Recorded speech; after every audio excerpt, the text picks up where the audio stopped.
give everybody about 30 seconds. Sure.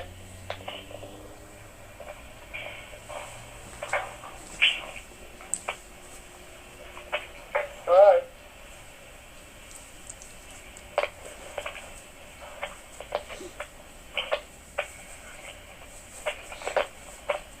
Al LeBlanc, is he here? Yes?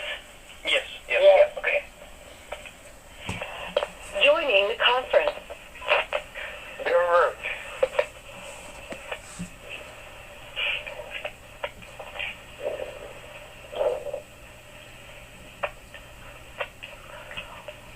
I believe, Madam President, you have 16 resident representatives in attendance. Yes, that's what I have. So it is now. Yes. Let's go. And so we're going to call the meeting back to order as we had adjourned in Joining the conference. Good morning, Bob Nicholson. Yeah, I'm here. Good. Okay. And as I just said, Bob, we're reconvening the meeting as we went to recess on the 31st of January. And the call to order and the roll call, we're ready to proceed with the unfinished business, and that was going over the remaining bylaws for consideration. So I'm going to, as there was a motion that had been approved to appoint Bennett Napier to serve as facilitator and parliamentarian for us, we will continue that. And so, Bennett, it's yours. Okay, thank you very much. I hope everyone had the chance to go online and review the draft minutes from the conference call last week. That will help you give you a kind of a framework of where we will start and some of our unfinished business. If there's no, I think what I would recommend is we go through the rest of the articles that we did not address last week, go through those, and then come back to the broader document for any additional discussion, because there are certainly a couple of articles that you may want to reference back in terms of, now you've had a time to digest a couple of things that you had motioned in terms of approval. So I believe the one that probably would be most prominent to start, just in chronological order, would be Article 5, membership. And there was one notation that the group made last week, which was effectively for Section 2 and 4 of the proposed document, to move those last sentences to, like a better term, an operations or standard operating procedures manual, rather than leaving that in the bylaws. And that's effectively where we left off, but you still have to discuss the article in general relative to the components of each of the sections. So as your protocol that you had last week, you typically were making a motion and a second to adopt the proposal, to put it in a posture where you could have formal discussion and make any necessary amendments. This is Walt Boyer, Bennett. Your parliamentary comment that motion may be improper, I think has merit, and I'm wondering if we shouldn't take that and put something in the policies and procedures manual that expresses how we're going to establish the rates for the dues at the various different membership categories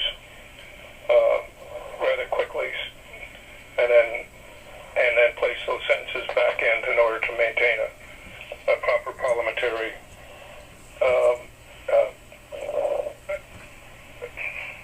activity, I guess, or bylaws.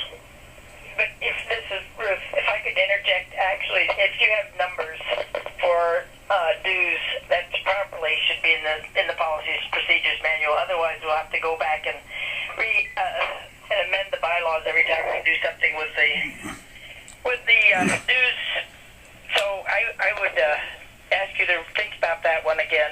Did I understand what you said? Ruth, this is Jack. I think what Walt is saying is, let's put those two sentences back in so that we have the authority to do this, but the specifics of how it might be implemented would be handled through the Policy and Procedures Manual. Is that correct, Walt? That is correct, yes. Bob Nicholson supports it. Pardon? I have a question, point of clarification, if I may. This is Judy. I am completely confused. We can have either a top-down organization where people join national and then join the individuals, the communities, or we can have individual members who then can join communities and up to national, or we can have a combination. And it seems to me like we're talking about a combination, and that doesn't make sense to me. May I make a proposal? This is Robert Morrison. Business? So why don't you ask your question here or submit your proposal? Is it okay for me to go ahead? Did you want to do anything? Oh, go ahead. That's proper. See if Ms. Moss has a proposal first, Mr. Smith, before you submit something. No, I don't have a proposal. I'm trying to find out what we are talking about. We have a combination of classes of membership, and I don't understand how it will work. Madam President, could I request that whoever is talking, please state your name where I will know who you are? This is Judy Moss. That was Judy Moss from California. And then Charlie. You get that one? Yes, thank you. Alrighty. Jack, you want to speak to that? All right. It is a little bit confusing, I suppose, because it's necessarily a hybrid, since we have an existing structure that Judy used the term bottom up as one of a better term. The fundamental organizations were the state and community. That was the intention originally, and that those state and community associations would then come together in NACRA. Along the way, the individual membership option has emerged, and the community and state associations have not covered the nation as extensively as what was originally hoped. They're only in, say roughly a fifth of the states. So the hope is that we might, without losing the support that we have, without taking anything away from anybody, we might evolve toward a new kind of organization that'll give more recognition to what the organization has actually become over the years, and that's what this is intended to accomplish. It's necessarily a little confusing during that evolutionary period. Well, the bylaws should not be confusing. The bylaws should be very specific, and I would hope that we don't go through a bylaws change again for 10 years. Well, Judy, they should be firm and understandable and not confusing, and be the way we want them to be. If there are going to be changes because of evolution, that should be spelled out in the bylaws, and then we have a mixed up order that just, to me, doesn't fly, that we can't have it both ways. Well, Judy, I respectfully submit that that's exactly what the bylaws as drafted by the Bylaws Committee accomplish. They do provide that clear path forward, and if you read it in its entirety and as a whole, it does come together quite well, and it's not that complex. Sam Kiter here, Bob. I'm wondering who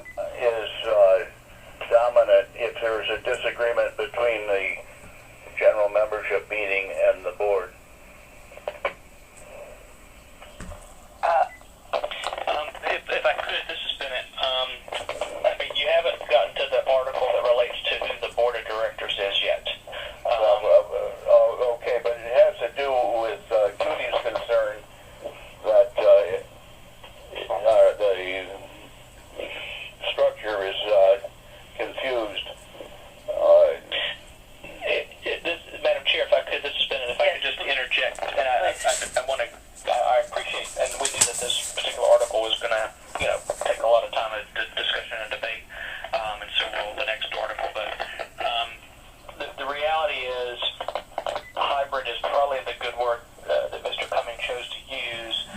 What this proposal would do, meaning the provisions of Article 5, you already have different categories of membership now.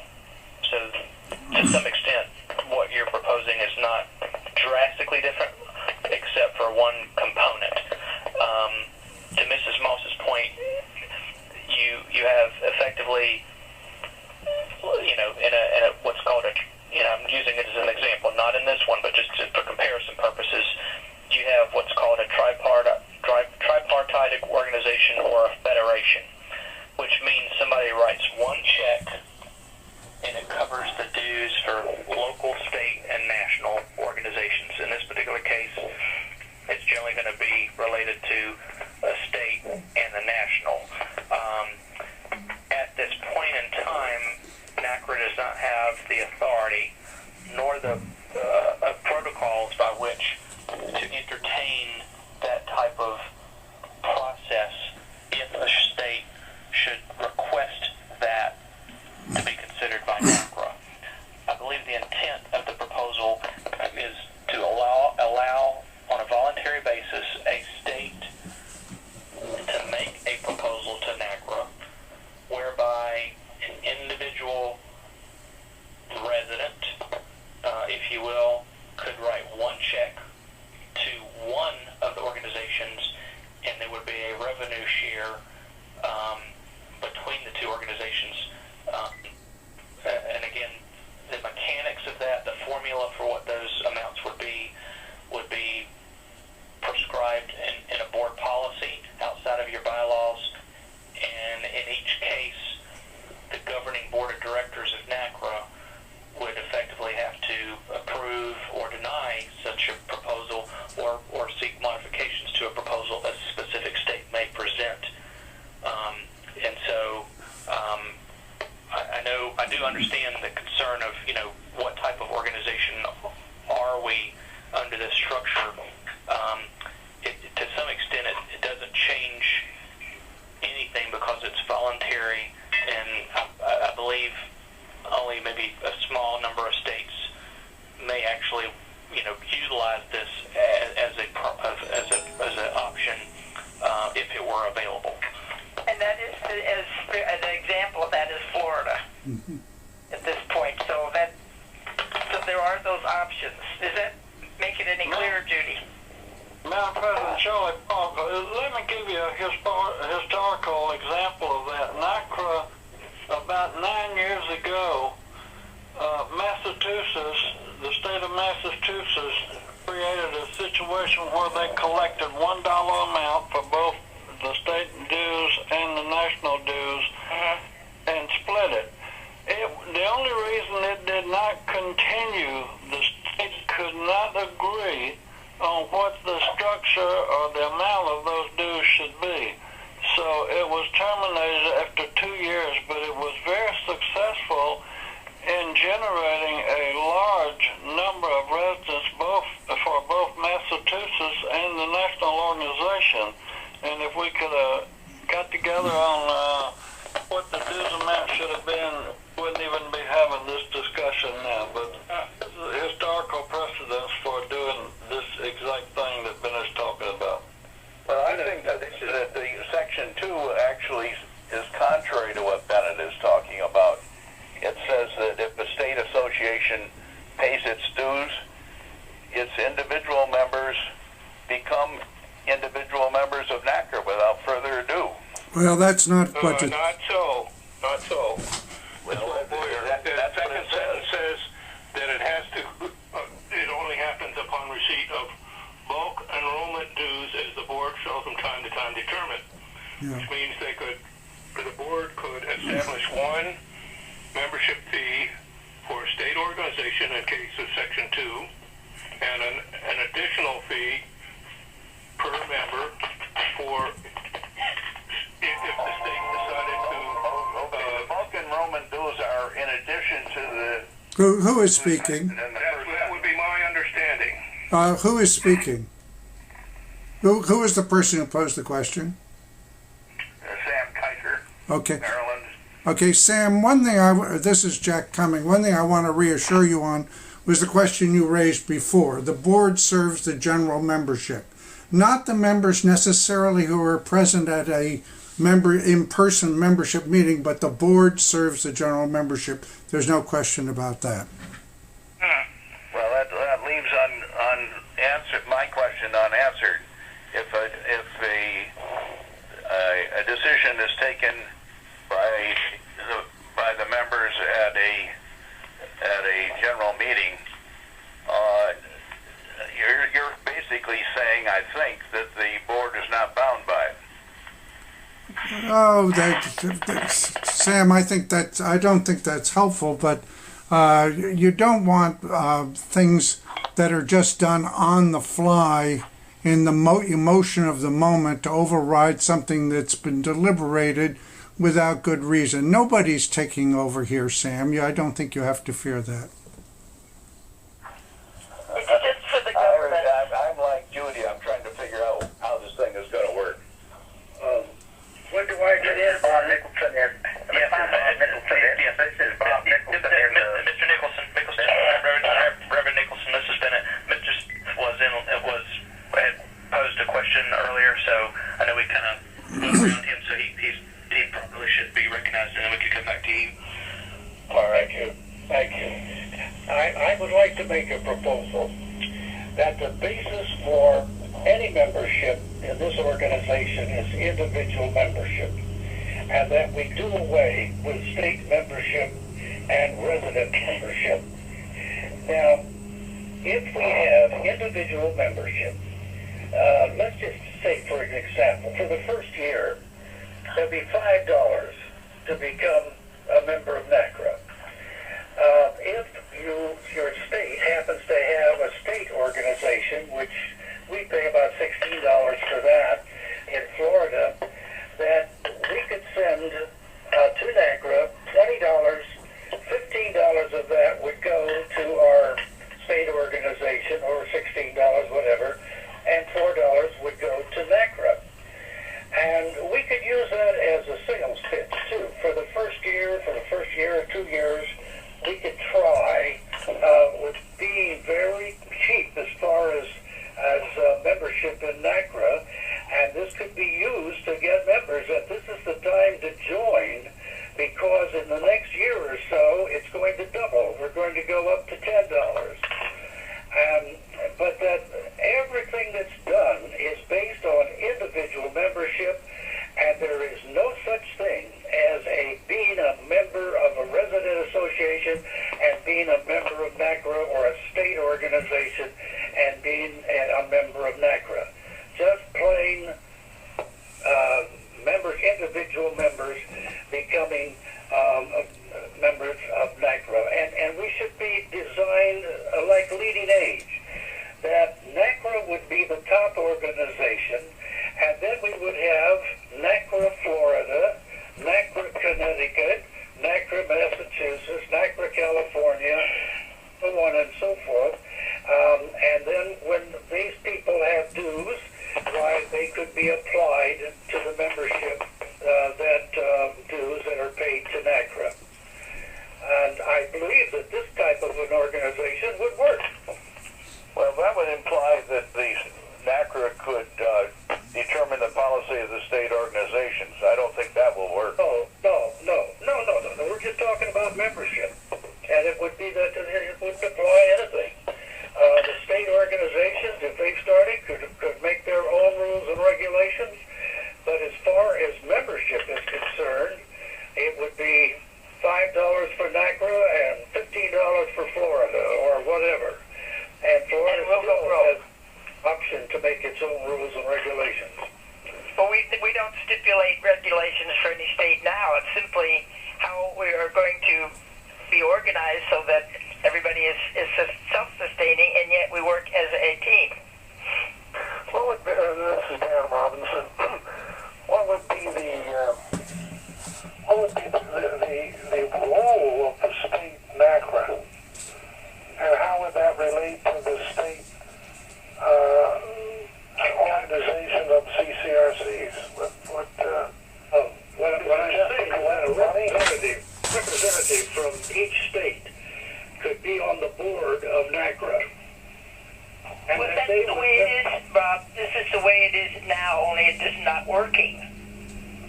Yeah, but Can I, this is Bob Nicholson. what is this thing with resident membership, where you can become a member for just a few cents? A member of what? Based on Yeah. getting membership. This is Bob Nicholson, and I'm going to try. Bennett? Yes, sir. Nicholson here. Yes, sir. I need the floor, You recognize but I don't want to interrupt somebody. No, I think you were next in line, I believe. All right, I'd like to speak for the majority of CCRCs in the majority of states in the United States of America where there is no NACRA state organization. I have personally traveled in Missouri, Texas, New Mexico, and in Washington. I have talked to people about becoming members of NACRA, and to Judy's point, in 10 years, we might have a state organization in those states. It's not likely. My view is let's keep the word hybrid, because we are not going to have, we don't go from no NACRA member to a state organization in Nebraska or Missouri or New Mexico, where we have only one or two members now. So that it's going to be for at least 10 years a hybrid organization. The discussion you're having about states, and forgive me, I don't mean to be disrespectful, but and it's important, the discussion about state membership is irrelevant to 80% of the CCRCs and the states in the USA. So that we're not going to resolve this.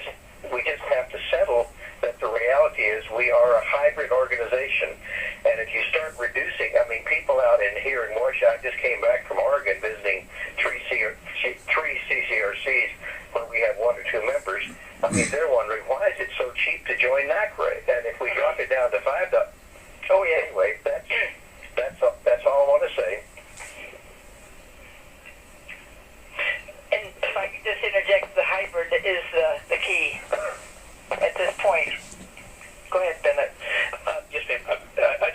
I know obviously they're interrelated, and I'm not suggesting they're not, meaning membership Article 5 and Article 7, which relates to governance, the board of directors.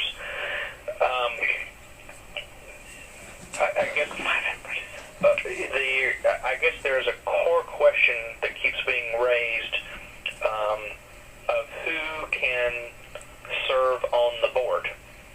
Am I incorrect in that assessment, that that's a big concern? At this point, or in the if we accept the amended bylaws? Well, I mean, we know what the present model is, Right.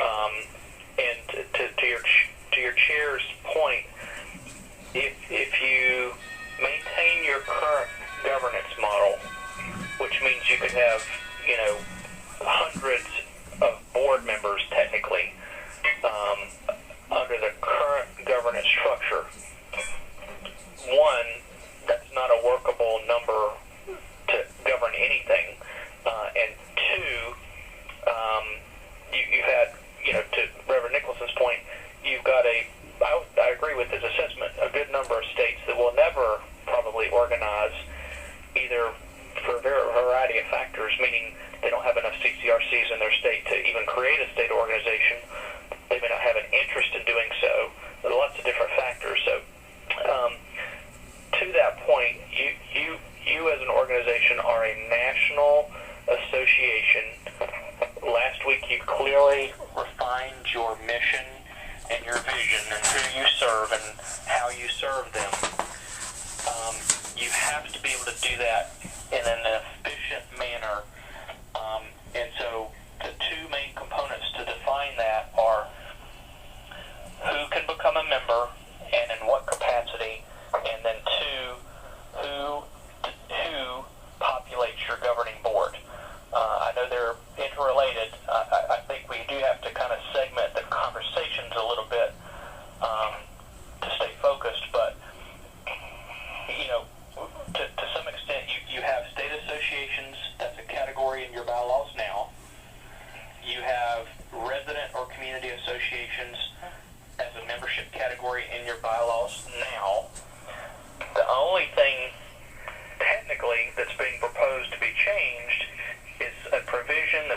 the NACRA board to entertain a proposal from a group of members, a group of individuals, quote unquote, to effectively pay one dues payment to cover more than the national entity. That's really what's being proposed. It doesn't prescribe that the board has to accept those proposals, but it at least allows the ability to have the conversation. Does that make it clearer? Yeah, Penny, can I say something, Al LeBlanc? Yeah, absolutely, yes, sir. Okay. In the community membership now, we pay $150. Do we have any vote? Theoretically, according to our bylaws, Susie Bennett, each community has one eligible to name one person to serve on the board of directors of our current bylaws. Each state association can name two people to serve on the board of directors. And if you look, we have a possibility of 2,000 CCRCs throughout the United States. That means 2,000 the conference. people. Alfred LeBlanc. So theoretically, the way our current bylaws, if we had a full-fledged set of people, we would have 2,112 people on the board of directors. That's not workable. So this is why we're trying to figure out how best to do this so we have a workable board that is effective and what have you. So I'm sorry, I didn't mean to interject here, but we have to look, we have to be innovative, and as Ron Herring said, we have to look outside the box, and I'm going to be quiet now. Sorry. No, that's fine. At this point, we don't actually have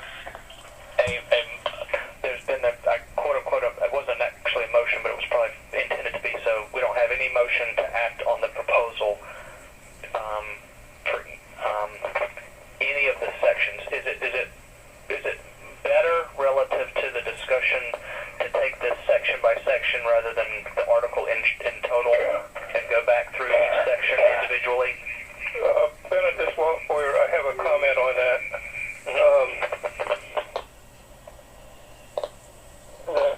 I think if we're going to agree and recognize that our primary membership forum is going to be individual members for the foreseeable future, that we probably ought to reorder the sections in this to emphasize that. And I would like to suggest the following ordering. Section 1 remain as Section 1. Section 2, which deals with individuals, be Section 2. Section 5, which deals with individuals, be moved to Section 2. Section 6, which also deals with individuals, Al LeBlanc. Section 6 become new Section 3. It also deals with individuals. Section 2, which deals with state organizations, be Section 4. Section 4, which deals with resident associations, be Section 5. Section 3, which deals with groups petitioning to be a group, be Section 6. And there be a new Section 7, which reads, the Board of Directors shall from time to time establish the enrollment fees for each category of membership. I second that. Who was the second? Jack Cumming. Is there any further discussion? It puts it in a good logical sequence. Yes. And it also, I think the thing that's missing is how we're going to establish these fees and what they're going to be, and that will help clarify the situation. Absolutely. All right, there's a motion on the floor. It's been seconded. Any other further discussion?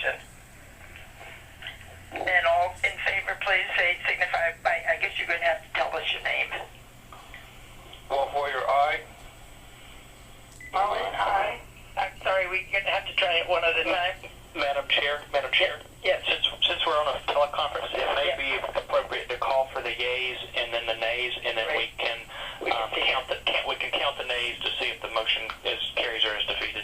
Okay. So with that in mind, all in favor of the motion is by Walt Boyer, please signify by saying yay. Yay. Yay. Any opposed? Hey, And who is that, please? Bob Smith. All right, Bob Smith.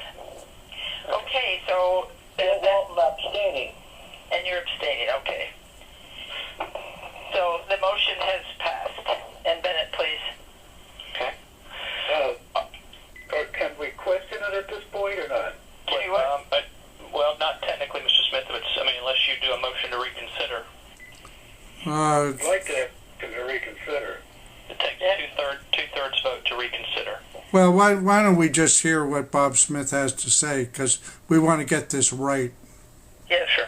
Okay. As long as there's The resident and state, if you go by bulk, unless the resident amount that has to be paid is determined by the number of residents. Say that you have 20 residents who want to become members of NACRA.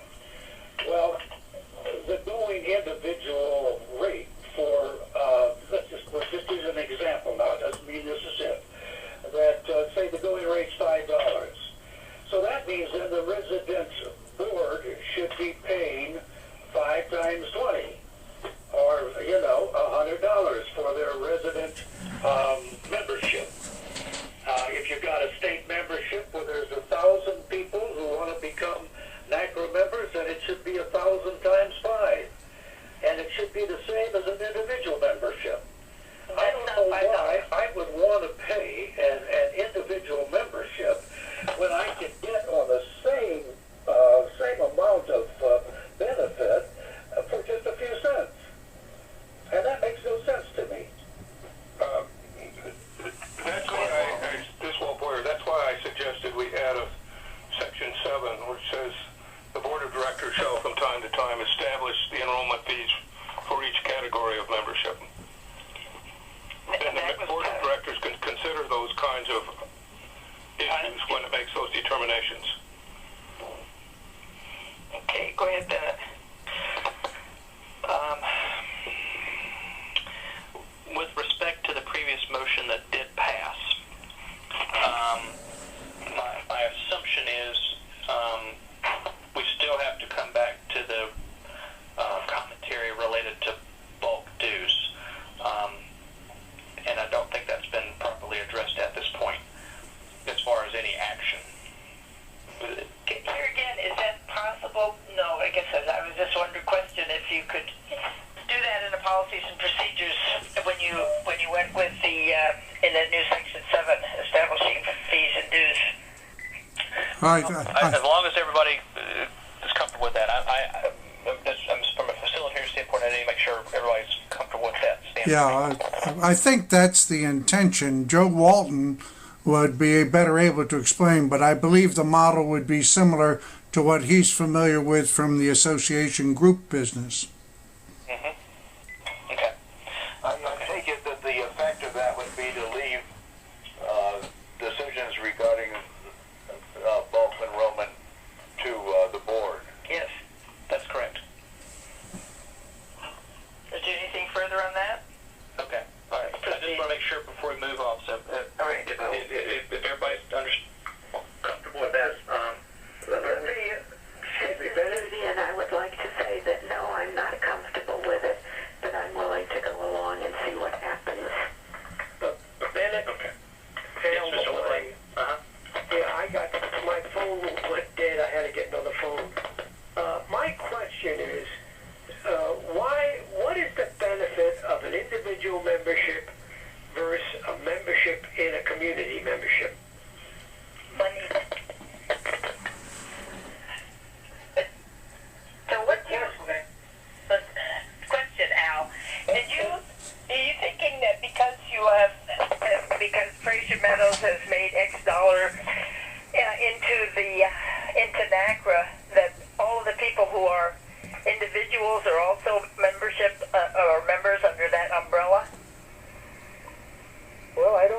that's what I'm asking.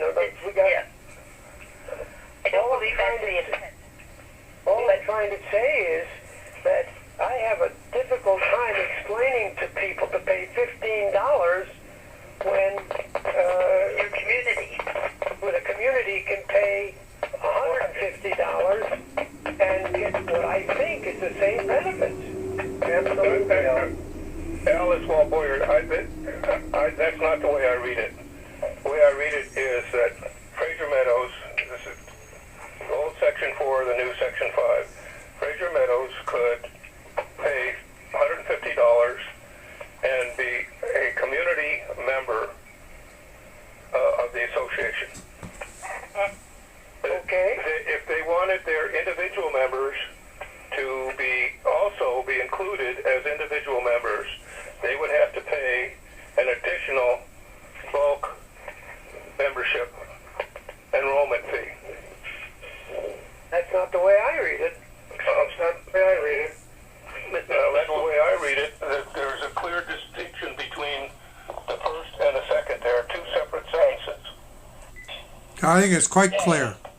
Jack, to clarify that, Well, it's just quite clear. I think people are having trouble imagining that you can be a member of an association and not have individual rights. But they just have to accept that. The community, as a community, it has an existence as a community, period, dot. And it only has the rights which the bylaws give to the community, which is the right, under the current bylaws, to name one director.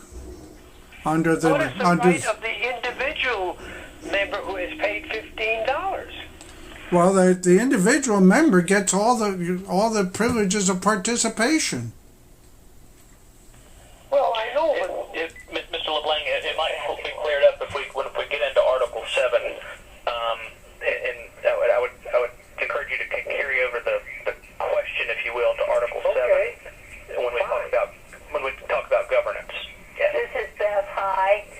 My comment is that you get your individual copy of Lifeline rather than because for us, our community gets about 10 copies, and we use that as PR and so forth. And not if you are an individual member, you get your own copy.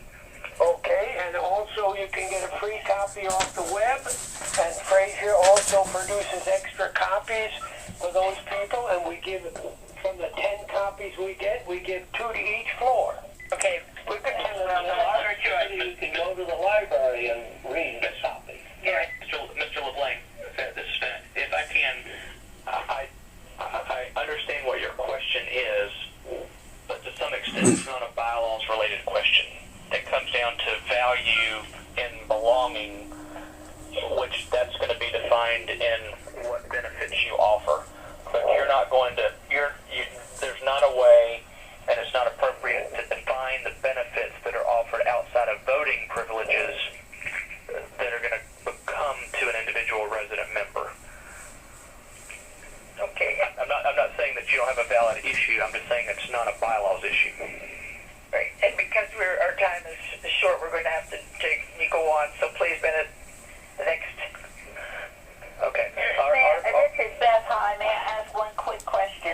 Section 3 at the end says, and shall be entitled to a budget as determined from time to time by the NACRA board. What is that budget? That Competition, a group comprised of at least 50 individuals. Maybe a participating association member of NACRA.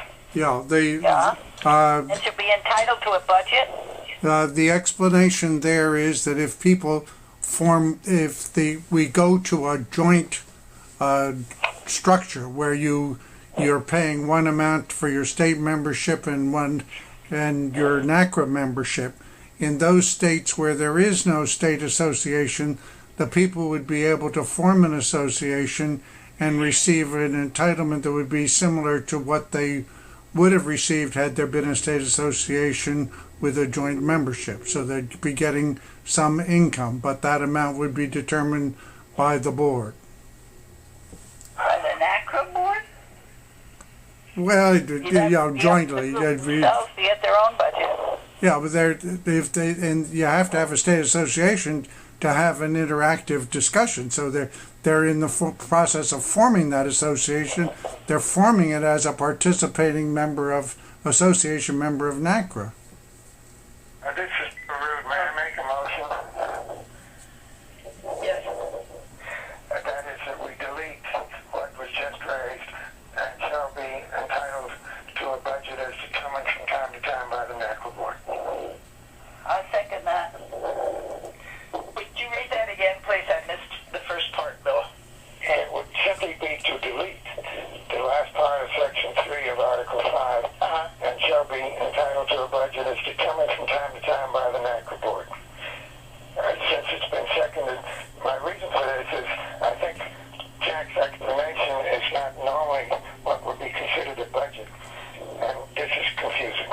And I think it can be dealt with in the policies and procedures manual and does not need to be in the bylaws. Agree. Is there any further discussion? Who was the second? The second is aye. Okay. No, if there's no further discussion, all in favor, please signify by saying aye. Aye. Those opposed? Nay. And there's one nay? Boyer. Walt Boyer. Al LeBlanc's abstaining. And Joe Walton abstaining. Okay, 3 abstaining. Marlene abstaining. Pardon? Who was the last person? Marlene. Okay, Marlene. Do we still have a you had 1 vote against and 3 abstain. Yeah. So technically there was only 1 vote against it, to my knowledge. Yeah. So the motion would pass. motion carries. Yeah. All right. Thank you, Bill. Thank you. Okay. Article 6, you approved on last week's call. So we're now at Article 7. That we expect this will take a little while too, so we'll try to. Where would you like to? If whoever is going to interject anything, please state your name before you begin to talk, so we can get that for the secretary. Okay. What I would recommend with this particular article is we go section by section, because I think some are non-controversial and some are and some are not. And that's it. Controversial is not the right word, but maybe are subject to debate is what I would say. Yeah. So section 1 defines the number of the board. However, I do think in this particular circumstance you have to look at section 3. And section 3 defines who can be a director. So you probably have to look at those together and determine any relevant motion you'd like to make to the proposal. And just for one point of clarification, individual members could conceivably be those who are not residents. For instance, A.V. Powell is a life member of NACRA. So, and he is an individual member. There are other people who do not live in CCRCs that are members and yet are not CCRC residents. Just point of clarification there. Could a provider be a member? I don't know. What? Madam Chair, as it's written, and this is open to interpretation, but my reading of the proposal is it says only individual members, and good standing. Well, but section 5 relates to individuals who are residents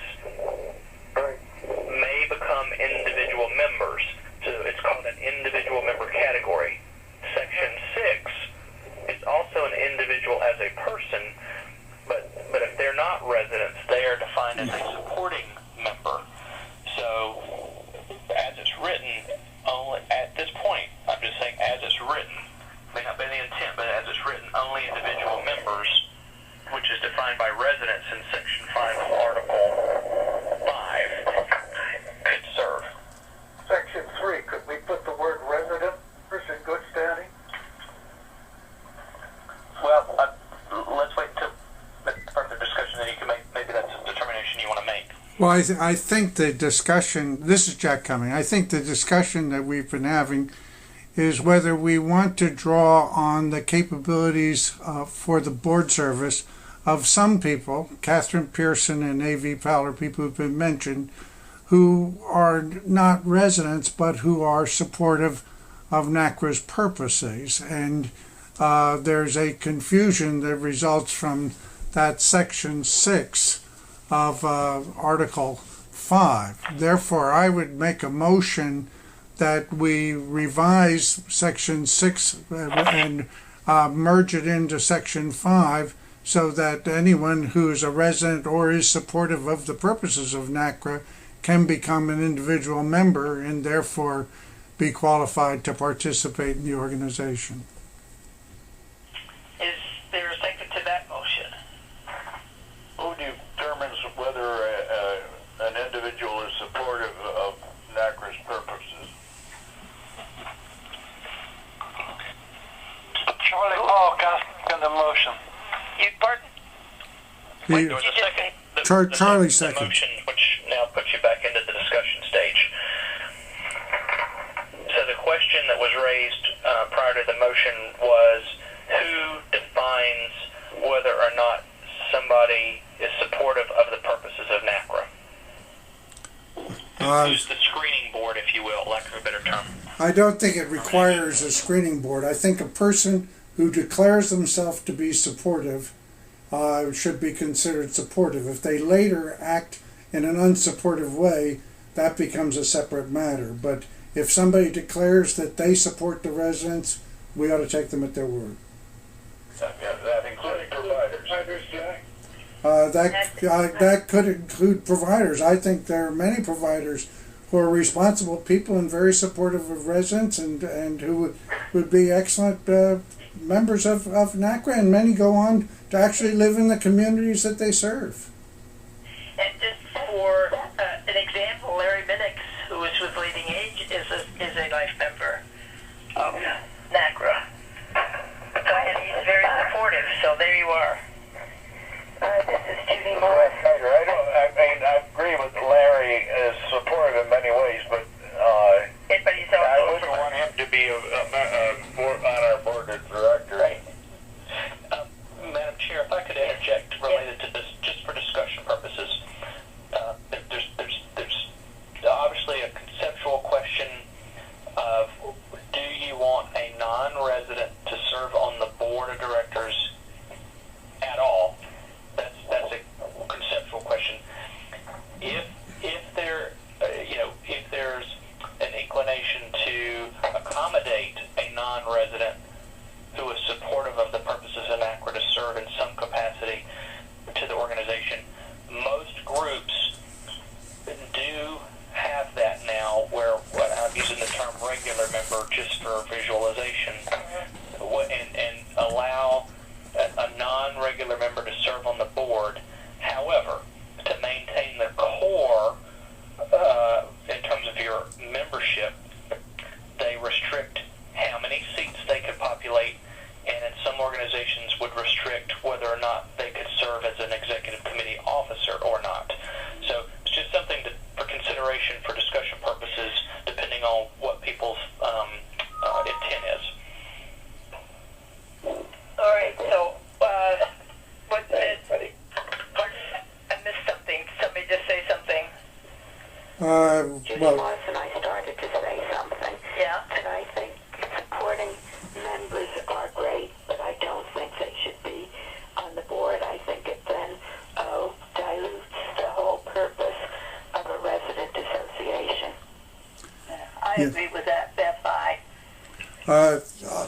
that's where people generally, this is Jack Cumming, that's, most people start thinking that way, and I'm swayed by what Bennett has just told us, but we want to be allowed to serve as residents in the provider organizations, and some reciprocity and some openness is desirable. I would be willing to amend the motion that's on the floor if the Charlie who seconded it agrees that we shift and change, instead of changing sections 5 and 6 of Article 5, we go to section 3 and provide that no more than 2 directors can be supporting members.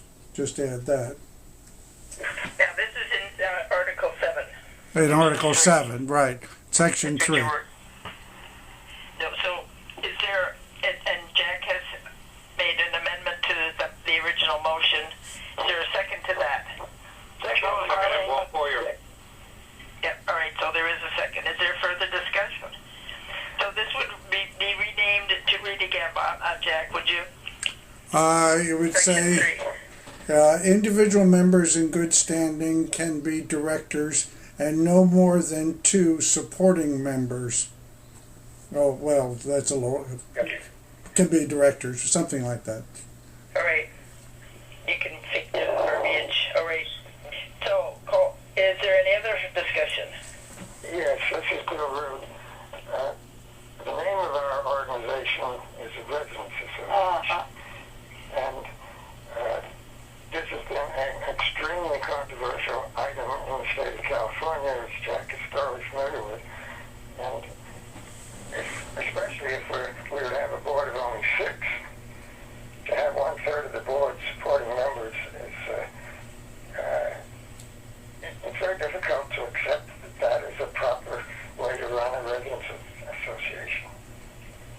Al LeBlanc, I agree with Bill. If you got 6 members and 2 who are not residents, especially if you got people who have vested perhaps interest in servicing PCRCs as well, that's not a very good thing. Madam Chair, this is if I could, if the group will allow kind of the waiver of rules of order, it might before the vote is called on this motion, question called, do section 1 and take that up first because it impacts. Hey, this is my executive decision. Yes, that's a good idea because section 1 currently says the board of directors shall be comprised of between 5 and 9 persons. So, is there any discussion of that or? I would. Motion that section 1 be approved. Well, this is Jack Cumming. I was going to make a different motion. I was going to suggest that we change it to be between 9 and 15. well, Mr. Cumming, if we should determine if there's a second to Mr. Boyer's motion. If not, then we would come back to your proposal. Well, I think there was a second, but I don't know who made it. I'll second it, Al LeBlanc. All right. Yes. Okay. All right. So that has been moved and seconded. Now, is there an amendment to that? Let me clarify, Madam Chair, just so people know that there was a motion and a second to adopt the proposed language in section 1 by Mr. Boyer and Mr. LeBlanc. So now, during discussion stage, and any subsequent amendments to that would have to be taken up separately. All right. Do we pass that or defeat it and then have an amendment, or is that the way you do it? Amendments comes before the vote. Okay, so. Jack, you can make your amendment now. All right. Mr. Cumming, you said between 9 and 15? Well, Yes, there was a sentiment, as I understand it, from the Boulder meeting that it ought to be a little bit larger. I don't think there'd be difficulty getting a board of 9 people. The idea was to try to give the organization a little more gravitas. But so that just came to mind. We could make it between 7 and you can make any number 7 and 11 if you want. What is the sentiment of the group about the size of the board? Well, At 11, you're going to get 8 or 9. excuse me, we can't hear you all at once. Yes, and I hear Bob Nicholson. Bob Nicholson. If you have 11 at any given meeting because of age and whatever illness, you're going to get only 8 or 9. We've never had. It's always been somebody somewhere else. So what is your number? Well, I'd go for between 9 and 11. Yeah. And just to interject here, I know as we discussed it in Boulder, it was the ballpark was between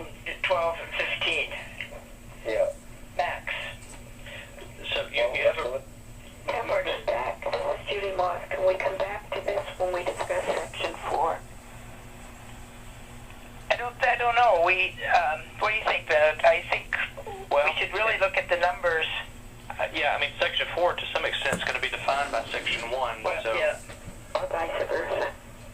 yeah, Well, it's not going to change anything. I guess it's not. Okay, so let's look at Section 1. If we and we need to make an amendment and.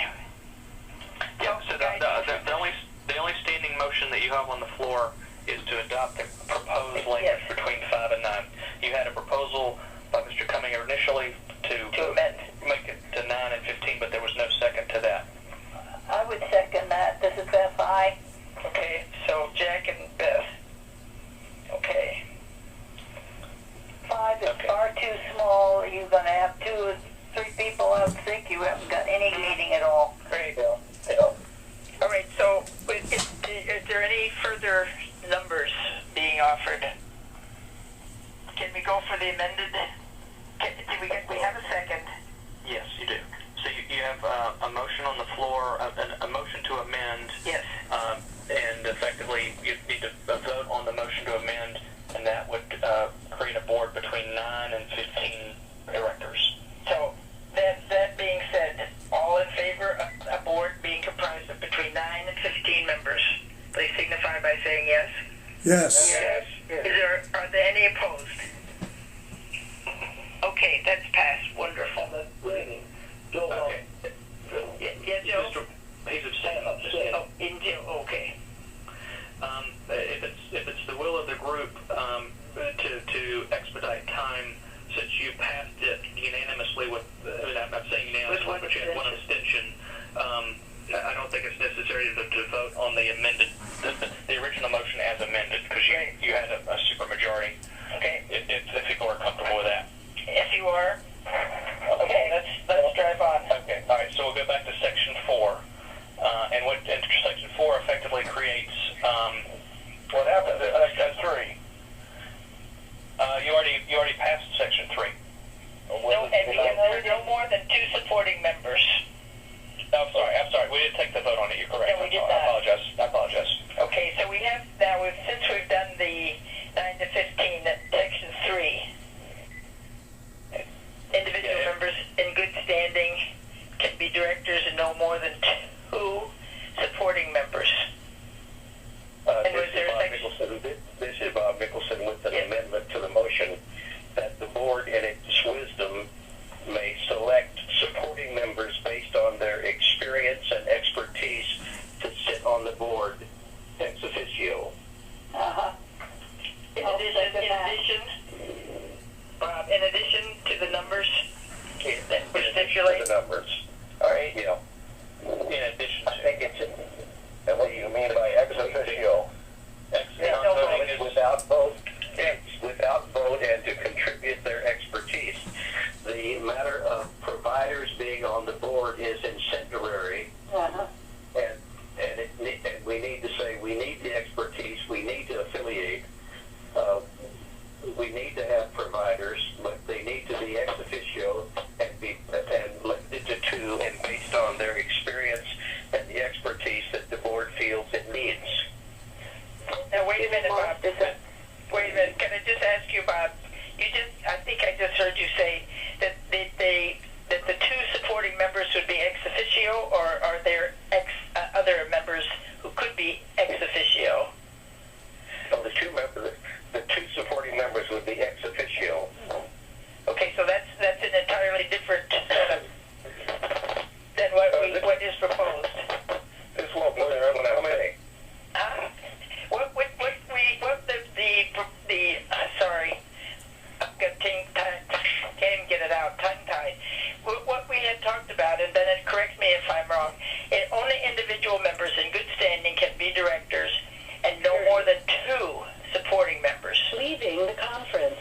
That was the previous pending motion. That is correct. Yeah. So it's pending. So Reverend if you want to, right. If you want to make that what Bob's amended, we'll have to either approve or defeat what's on the floor. We would need a second to his motion. So he made a motion to amend to make them ex officio. Yeah. This is Stuart, second. This Walt Boyer. I have a comment that my understanding of Robert's rules is that ex officio includes voting privileges. You would have to very specifically say it's non-voting. Yes, That it's is very correct. clear they were non-voting. All right. This is Judy Moss. Can I suggest that they not be mentioned at all and that it be up to the board or in the board policy that the only board members would be individual members in good standing? That the supporting members, that would be up to the board to invite them to join a board session.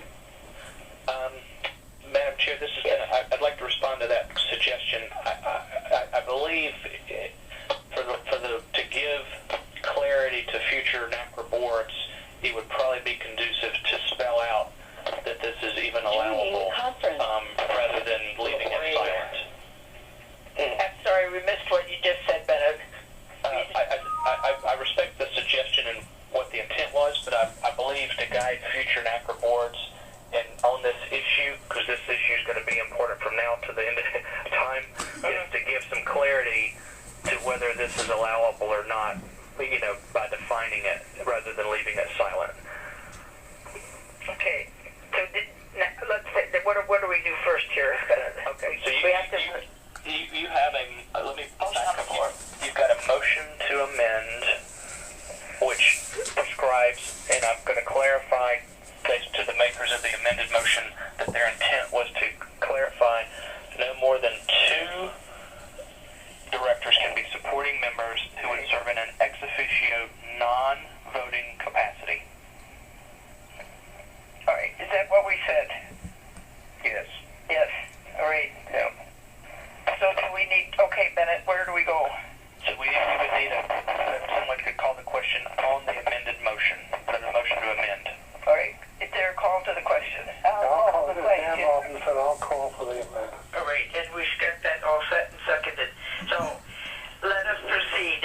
And would you read the motion again one more time, Bennett? It's going to read. Yes, this is an amendment to the original motion. So Section 3 would read, only individual members in good standing can be directors.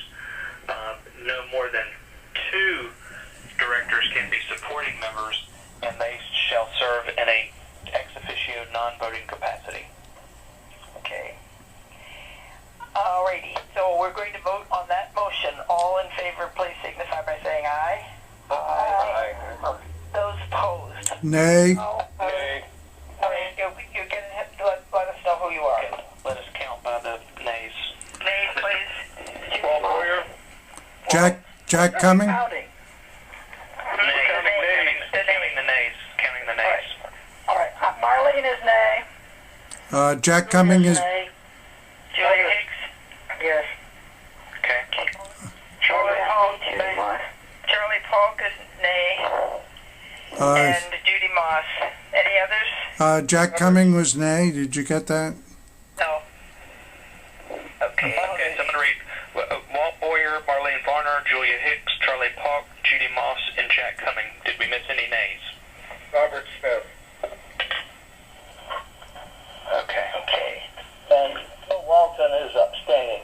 All right.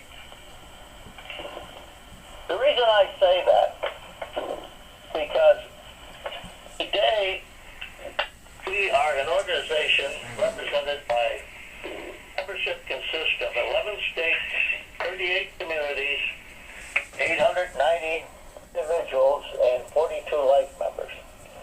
We function as an association of state associations.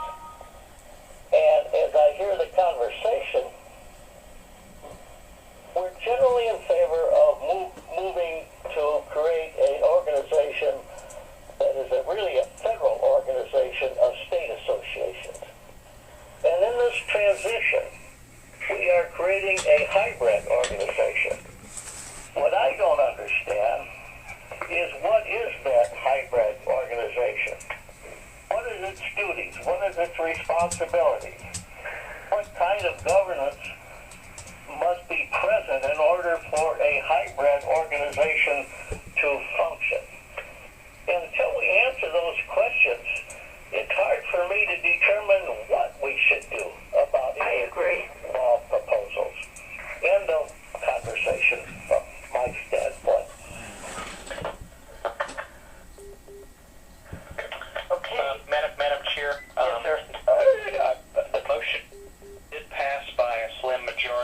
because we have 17 participants on the call, 7 opposed, 1 abstained, so it carried by 2 votes. Okay, this is the one, as passed, we have 2 supporting members who are non-voting, right? And that is correct. A maximum, yeah. Yep. That is correct. Do we have everybody, all 17 still here, or have some left? Somebody left, but I don't know who it was. I think Mr. LeBlanc has... My phone was bad, and I picked up. All right. Okay, so if that is the case, Is I there think we ought to recount by name. Okay, I will do a recount of the folks to confirm that they're still online and that they're voting in the affirmative. On the amendment or on the motion? Yes, The motion. on the amendment. The amended Yes. motion. Correct. So if you voted in the affirmative and you're still present, Ed Lawler. Well, I'm not voting. wait. I'm going to call you by name. Okay, Ed Lawler. I'm not voting. Not I don't voting. have a vote. Not voting. Yes, you do with the community. Yeah, I thought You do. under your current bylaws you do. Because you were representing Meadow Ridge. Okay, I vote aye. Yeah. Clint Willis. Aye. Bill Root. Abstain. Well, you made the motion. You can't. No, I didn't make this motion. Okay. But you didn't say abstain when we called you didn't say abstain when we called the question. That's true. He's allowed to. We're gonna have to do a revote then, Madam Chair. Well, no, he's voting abstain now. That's a vote. Let's go on. We're voting. Well, okay. Bob Nicholson. Aye. Bob Nagel. Aye. Dan Robinson. Aye. Al LeBlanc. Aye. Judy Moss. No. Okay, sorry, I had you in the no already. My apologies. Ruth Walsh. I'm not voting unless I have to break a tie. Okay, well, I can't It would be aye. I can't adjust. Okay, we do need it because it's Okay. Sam Kiter. Aye. Okay. Beth Pye. Aye. Ron Herring. I can't vote. Why not? Well, you make that Hmm? go ahead. No, that's all right. Theoretically, he should be. Ron, you should vote. Representing Virginia. Yep. Yes. Okay, aye. Yeah, you're a state representative, so. Okay. So, Mr. Lawley, you said you're not voting, correct? No, he is voting. So I am voting aye. You're voting aye. Okay. All right, so we have 1, 2, 3, 4, 5, 6, 7, 8. Okay.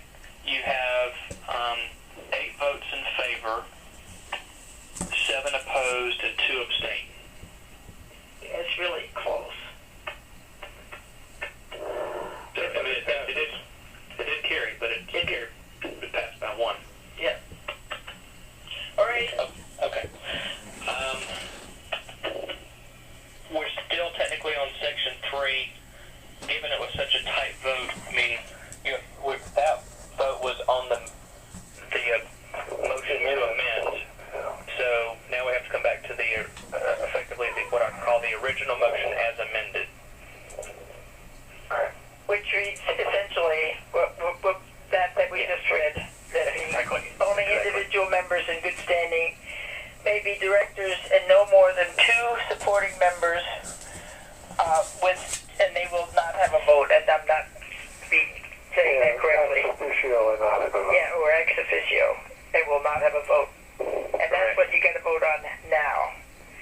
So all who would go with that motion, please say aye. Aye. And what we're going to need from now are the nays. Nay. And then tell us who you are. Yeah. Judy Moss. Walt Boyer. Jack Cumming. We're going to count. Walt Boyer, Jack Cumming. Marlene Hicks. Who? Julia Hicks. Charles Falk. Nay. Falk. Marlene. Bob Smith.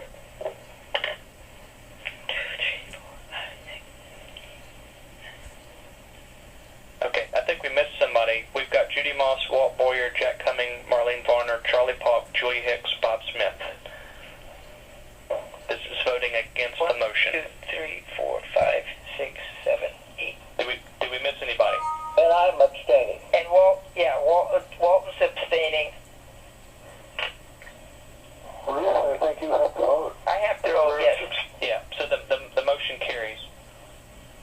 All right. I mean, Madam Chair, assuming you're going to vote in the Yes. Okay. Okay. All right. All right. So now, am I hearing an echo? Okay, so then, go ahead, Bennett. I just wanted to, I know it's taken a while to get here. We're at 3:15. Last week we did an hour and a half conference call, so we're at 3:15 mark. So just letting people know the time update. So I know there was a question previously on Article 7, Section 4. But I don't know if it's a question for clarification. Article 7, Section 4. I'm sorry, I'm still on. It deals with the staggering classes of election, effectively. Oh, okay. And would you speak to that, Jack, just how that works so that we're not losing an entire group in one election? Well, that's basically it. This is customary in almost all boards that you stagger the terms so that there's an overlap of experience. Does anybody have a problem with that? I take it that it doesn't have to be exactly 1/3 because that would imply that the total number had to be a multiple of 3. Yeah. No, but in the ballpark. Yeah. So that way it just staggers the numbers of people who are going to be coming on because they have to be reoriented, and so it's just for continuity. Yes. So I guess the question would be, some of these, I'm assuming, maybe wrong assumption, but Section 4 would be non-controversial in nature. I don't know if there's a motion to adopt as proposed. Well, I have a motion on Section 4. And this is Section 4, Article 7. Is that correct? This is a refinement. I think the word ordinarily should be deleted and the word only should be inserted before once so that you know exactly what you're doing.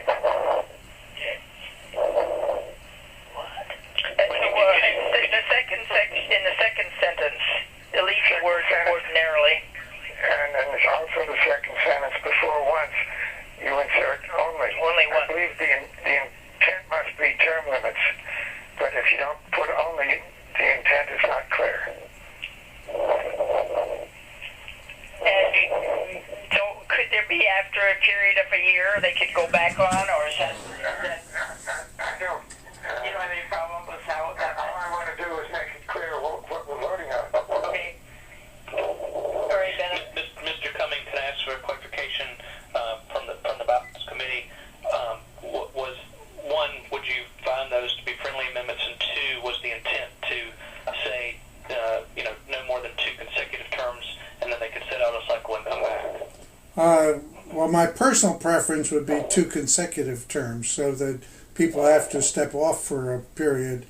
But that's my personal preference. That's not what the committee put together here. So there is a question there, and I guess Mr. Root is saying that once you've served on the board for 2 terms, in his mind, you'd be out. Is that correct? No, that's not my preference. I simply want to make it clear what we're voting on. I had read it that way, but it's ambiguous now. It is ambiguous. Also, there's a question that if somebody has to leave in the middle of a term, is the replacement to fill out that term, or does that person get a full 3-year term? Ordinarily, a replacement is elected for the balance of the person's term, as if they're elected there, really.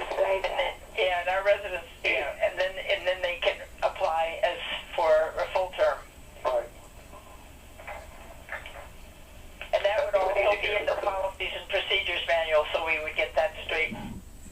Bob Nicholson here. I'd like to hear from Beth Haya as nominating chair. Yeah, well, this is Beth High. That's normal practice for replacing a position that you put somebody in to complete the term of the person they're replacing. My question to Beth was, shouldn't this be more permissive and loose than hard structured in the light of the fact that the conversations we have, it's hard to get candidates? Well, people want to know what they're signing up for, so I think it's better to have it clear that it is expected a 3-year term.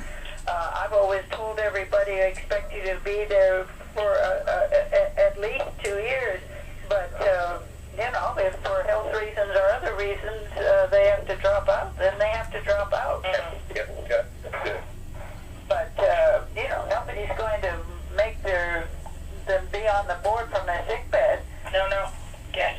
So, but it helps to have to know ahead. Okay, you're on for 3 years, and but I would agree. Let's take out the ordinarily because that's just not necessary. All right. So we have do I have to pass the original one or defeat the original and then vote on the amended?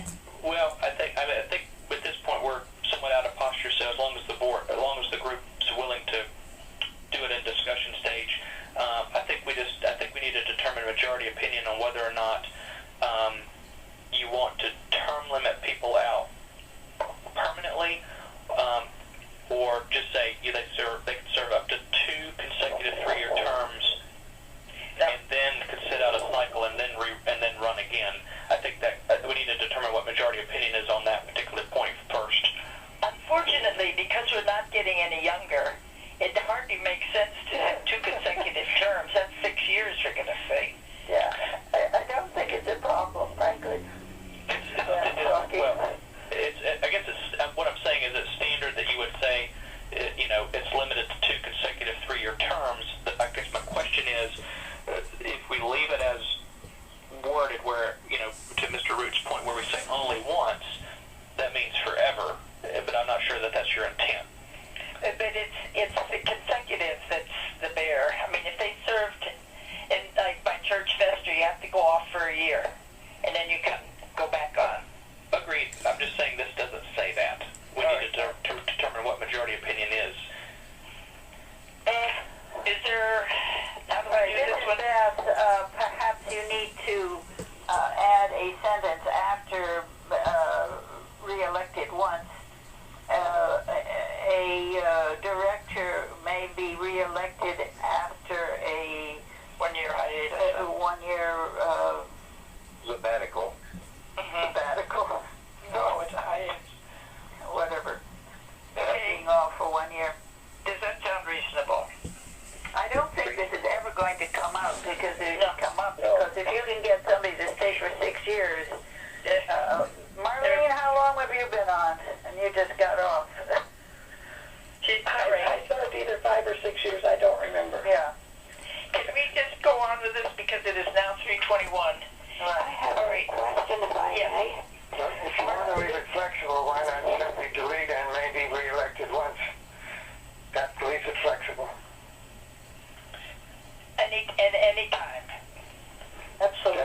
Then you haven't made a determination on term. Mr. Root, can you clarify what you said? I'm not sure I captured what you said. Well, all I wanted was clarity. And apparently there's a desire for flexibility, and that can be achieved by deleting and maybe re-elected once. And just leave it at that. And just leave it.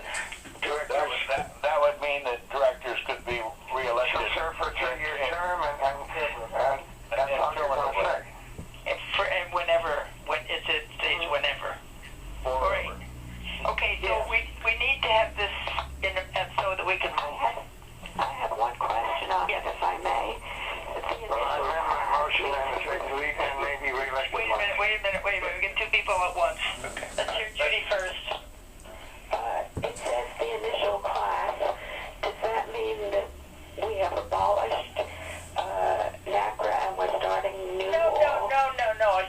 board, It says the initial class. of board of directors, of this particular board of directors, of this particular branch or kind. Is that correct, Jack? Yeah, technically Judy's right. If you want to, gee, Judy, I think we're struggling with this more than the provision Can you is really. wordsmith that out and make it so that it is clear? Well, it would be nice to, yeah. I think we could do that. Bennett, please. To Mrs. Moss's point, I mean, it's not specifically addressed, if you will. I guess, Ms. Moss, your point is anybody currently serving on the board right now, subject to when these bylaws, assuming they're approved in total, there would be effectively a transition year where basically people would have to relinquish their seats and then rerun for the new board. Mr. Bennett, if I may, that goes back to the initial motion from last September, which held that the directors would be reconfigured as of this April. If you go back and read the original motion from last September, so this we have to be able to do this in some practical way. I don't think we're going to do everything just on the fly here. Can we leave things, or must we? We have a motion on the floor for Bill. I second his motion. Well, So, and it would read then, directors shall serve for a 3-year term and may be re-elected once.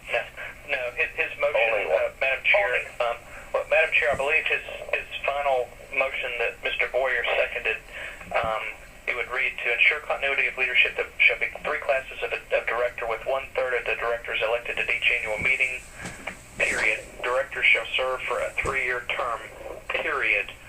The initial classes shall be determined by lot with the term staggered so that 1/3 of the terms of the directors expire each year. And then his thing will constitute that they can only be re-elected once. He withdrew that. He withdrew it. Okay, Bill. And I also think that we could take that last sentence there that Judy has a difficulty with and just put it in the policy and procedures manual. Okay, that sounds good. Why can't it just be starting the sentence, the term staggered, so that once you're be elected each year? Leave out the whole first phrase. Well, just for explanation, for those who are uninitiated, it makes it flow, I think, personally. It means that, Bennett, what do you think? It's completely up to the board. I don't have an opinion one way or the other where to place it. I mean, it needs to be prescribed somewhere, but does it have to be in the bylaws? Well, what's your thought? Are we ready? This is Beth. I think it's fine the way it is. Okay. So are we ready for the question? So then all in favor of, and would you read it again, Bennett, so we all know what it says? Yes. I'm assuming the waiver of the rules, the board's comfortable with just voting on the motion as amended, but to ensure continuity of leadership, there should be 3 classes of director with 1/3 of the directors elected at each annual meeting, period. Directors shall serve for a 3-year term, period. The initial classes shall be determined by lot with this term staggered so that 1/3 of the terms of the directors expire each year, period. Okay. Is that everybody said? Okay, all those in favor, please say aye. Aye. Opposed? Oh, thank you. That's wonderful. Okay. Okay. Section 5. I think it's 3:28 now. I don't know if you want to vote to extend a half an hour.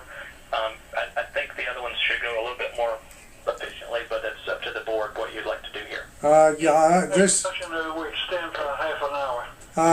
this is Jack Cumming. I Are you can't. okay with that? Do you want? If you want. Julia, I cannot. I have another engagement. I'm sorry. Yeah, I think we're going to have to follow up with another call because, I'm not going to be able to stay. And if you want minutes. Yeah. Oh, yeah. All right. So then we need to be looking at Please hold the conference.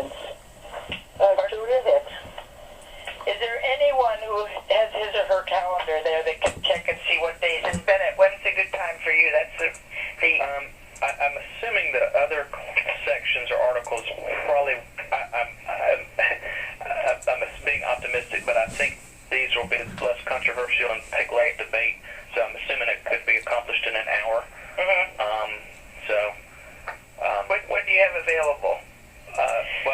You need a quorum of the folks to be available, so I can let me know what works for people. I don't know if you want to do it sooner rather than later. Let's do it now because Beth has work to do with the nominating committee and all of that, so we really need to get this squared away. So this week, the rest of this week is poor. What's the following week, Bennett? What's your druthers? Today is Tuesday. I could not do Tuesday. What are you talking about? Next Tuesday? Well, next Tuesday, the 12th. Yeah. Let's go for. Valentine's Day or What about 13 or 14? what about Monday? I didn't hear Monday excluded. Let's get it done. Monday? Monday the 11th? I cannot do Monday. Oh, Okay, so we're at 13 or 14. I can do Wednesday, but not Thursday. Wednesday's good for me. Yeah. I can't do Wednesday, Walt Boyer. I can do. I have a doctor's appointment at 11, which is 2 your time. 2 our time. That won't do then. Yeah. How about Valentine's Day, the 14th? In the afternoon. I can't make it in the afternoon. What about the 14th? 14th at 2 o'clock Eastern. 2 o'clock? 14th at 2 o'clock is okay with me. It's okay with me, Beth. Bob. Okay with me, Sam. Okay with me, Joe. Oh, good. Okay with me, Clint. Great. Okay So, with me, Walt Boyer. all right with Ruth. Bob Smith. Okay, so 2 o'clock on the 14th. So Bob Nicholson and Ruth, you're going to give us a preview and what we need to know about Lakeland and the meeting. Yes, I will do that. I just set I have a deadline from my friend Marlene. I have to get this information to her for the lifeline, and I've got to do that by the 8th, and I'm still waiting for information from from the carpenter. So I will get that information, and I'll put it in the mail to you, or I'll email you all the information you need to know. Right, for the nominating committee, at this point, I have one candidate for secretary, and that's all I'm replacing at this time. Good morning, Bob Nicholson. Well, you and I will chat here, but I think let's see where we're at. Okay, you want to call me? Yes, I will. All right. When's a good time? Now? No, I gotta go take the dog out. Okay. And it's snowing. So anyway, how about this evening? Yeah, after 8. After 8, okay. Okay. Thank you, everyone, for your time. Thank you. Thank you. Same number and everything. Same calling number. Yes, ma'am. All right. Dan Robinson. All right. Thank you. Thank you. Known participant. Sam Kiker. Beth, I leave. Ron Herring. Beth, hi. Charlie Boyer. Garrett. Ed Lawler. LeBlanc. Hope your work phone works. Conference. Ruth. Charlie got off. Ruth. This Yes. is Bob. What do you need from carpenters? I am waiting. I wrote to Mark, the catering person, and he's giving, and we did the menus together, so now I'm just waiting for him to reply to me because I'm going to figure the registration costs. So he's going to get back to me, and then I'll know how much the registration fee will be. Yeah, I asked you a question a while ago about what time do you think that the ensemble should come on the 5th of April? Probably 7. 7? Yeah. Oh, okay. All right. I will tell them about 7 o'clock then. Yeah, because by that time we will have eaten, and we'll all have nice full bellies, and we'll have that, and then we'll dismiss for the night. Yeah. Okay. Okay. Thank you. All righty. How's Charlie? Oh, babe, How is Charlie? I guess he's okay.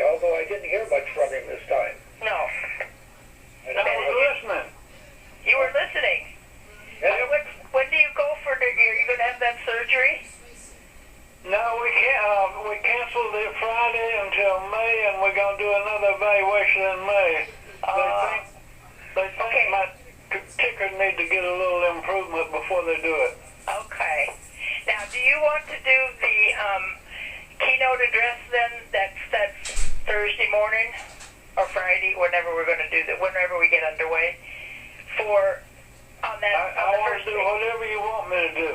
Okay. Well, that's what we're going to do. How about that? So That's good. and that will be. I'm doing this by the seat of my pants, but we're going to do it. But so you would talk on Friday the 5th. Leaving the conference. Friday the 5th of April. Participant. Is that okay, Charlie? Sounds like a winner. Okay, and I'll be back in touch with you. And I am hoping, I know you know this already, that Larry Minix is going to be here. Yes, I knew that. Yeah, surprise, surprise. So you're going to be overwhelmed. I may not supposed to have known it, but I did. Yeah, okay. All right. So I guess we're off. Bennett, are you okay? Okay. I guess Bennett went off. All right, so anyway, I'll talk to you soon and we'll get going. Okay. Take good Bye-bye. care. Bye-bye. Bye, all. Bruce Walsh going off. Leaving the conference. Hello, everybody. Charlie Polk. Bruce Walsh. Goodbye, everyone. Joe Walton.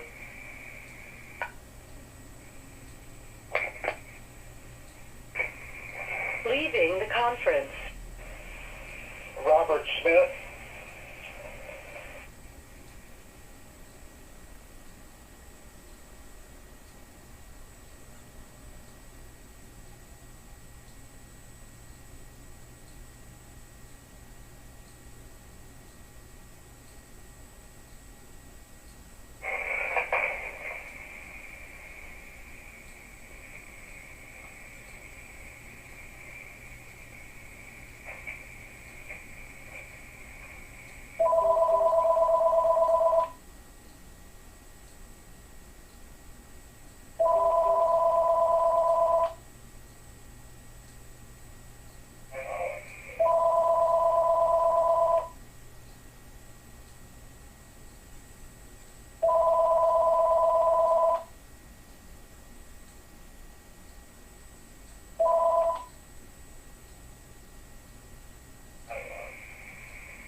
Carl, that was awful.